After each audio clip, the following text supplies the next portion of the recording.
নাই ছাত্রলীগের আস্তানা হই হই রই রই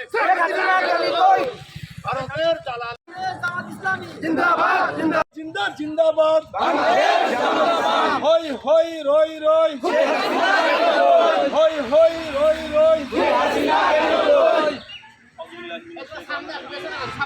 বিসমিল্লাহির রহমানির রহিম সাল্লাল্লাহু আলা রাসূলিহি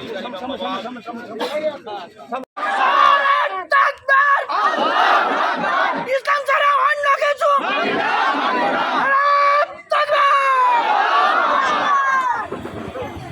সংগ্রামী সাথী বন্ধুগণ, এই পর্যায়ে আমাদের একজন মেহমান আছে। আমি যেহেতু বলছিলাম শেষ কথা বলবেন, তার আগে 2 মিনিট কথা বলবেন আমাদের খুবই পরিচিত ভাই মোহাম্মদ হাসিবুল ইসলাম।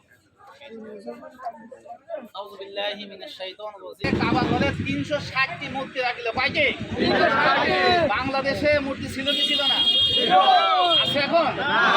এজন্য আজকে দেখা যায় যুগে যুগে স্বৈরাচারী জালেম সরকার চেয়েছিল ক্ষমতা টিকিয়ে রাখার জন্য, ফেরাউন পারেনি। পেরেছে আল্লাহ নীল নদীতে ডুবে মেরেছেন, নমরুদকে আল্লাহ ন্যাংরা মশাতে আল্লাহ শেষ করেছেন, আর বিশাল বাহিনীকে আল্লাহ সুবহানাহু ওয়া তাআলা আমার পাখির দ্বারা আল্লাহ শেষ করেছেন।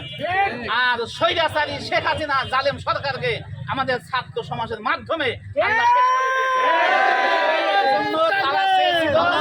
বাংলাদেশের বুক থেকে ইসলামের আইনকে স্তব্ধ করে দেয়, ইসলামের কথা বলা যায়। ইতিপূর্বে ফেরাউন নমরুদ আবরাহা পারেনি, শেখ হাসিনাও আর ভবিষ্যতে যারা করতে চায় এরাও। এজন্য আজকে বাংলার সমস্ত মানুষ জানতে চাই, আল্লাহ বলছেন সিরু ফিল আরদি সুম্মা আনজুরু কাইফা কানা আকিবাতুল মুকাজ্জিবিন, তোমরা পেছন থেকে ফিরে যাও, জালিমদের শেষ পরিণাম কি হয়েছে। এজন্য বাংলার সমস্ত তৌহিদি জনতা সকল মানুষ এই কথা বলবো, আমরা জালেমের পক্ষে নাই, নাকি বলেন? আমরা শরীয়তের পক্ষে না, আমরা ইসলামের পক্ষে। এজন্য আমরা সবই পালাম, কিন্তু মাঝখানে হারিয়ে গেল আমাদের নাইমে জামাত নিজামী সাহেব, নাকি বলে? আমাদের হারিয়ে গেল হোসেন, আমাদের হারিয়ে গেল আল্লামা সাইদি সাহেব।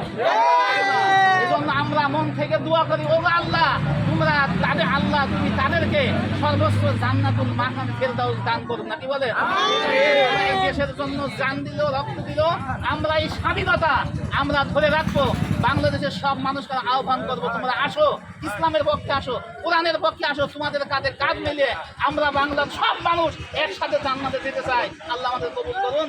আল্লাহ তাআলা বলেছেন ওয়া মাকারু মাকারাল্লাহ আল্লাহু খায়রুল মাকিরিন, তোমরা দুনিয়ায় ষড়যন্ত্র করছো, আমি আল্লাহ আকাশে কৌশল করে, ঠিক কিনা বলেন? সারা বাংলাদেশ একটা লাশে পরিণত করে দিয়েছে, সারা বাংলাদেশে রোডঘাট রক্তাক্ত করেছে আওয়ামী সরকার। আয়না ভবন নামে সেখানে লক্ষ লক্ষ লোকের হাড় মাথা মুন্ডু পাওয়া যাচ্ছে। অত্যাচার করেছে, অত্যাচারের কারণে কোনো একটা মানুষ প্রাণের কথা হক কথাগুলো বলতে পারে নাই।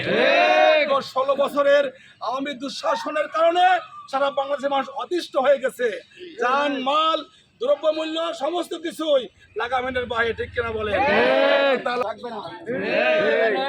আমাদের সামনে 16টা বছর যে কি কষ্ট বা কি গেছে আপনারা সবাই জানেন।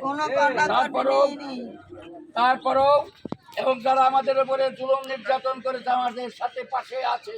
আমি জামাত ইসলামীর পক্ষ থেকে আপনাদের সঙ্গে করে নিয়ে আল্লাহকে সাক্ষী রেখে আমি এক কথা বলতে চাই, তাদেরকে আমরা মাফ করে দিলাম, আমরা মাফ করে দিলাম। আমার ছোট ভাই বলেছে হিন্দুরা একটা সংখ্যালঘু গোষ্ঠী, আমি সেই কথা সুরের সাথে সুর রেখে তারা সংখ্যালঘু নয়, তারা সংখ্যালঘু নয়, আমাদের ভাই।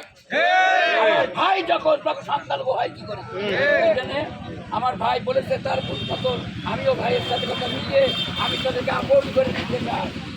আমার ভাই আর হিন্দু সম্প্রদায় যেখানে আছে সেই ভাইদেরকে আপনারা কোনো কষ্ট দেবেন না। আপনার উপরে যারা অত্যাচার করেছে আমরা যখন মাফ করেছিলাম, কিন্তু আল্লাহ জানে, আল্লাহর কাছে সাক্ষী, আজ আমাদের উপর অত্যাচারে আমরা তার কিছু করতে পারিনি। আল্লাহ দেখেন আমাদের বিজয় দিয়েছে। তেমনি ভাবে আল্লাহ আমাদের এই মাফ করে দেওয়ার বদৌলতে, আমাদের ভালো কাজের বদৌলতে আল্লাহ আমাদেরকে অনেক অনেক অনেক ভালো জিনিস দিতে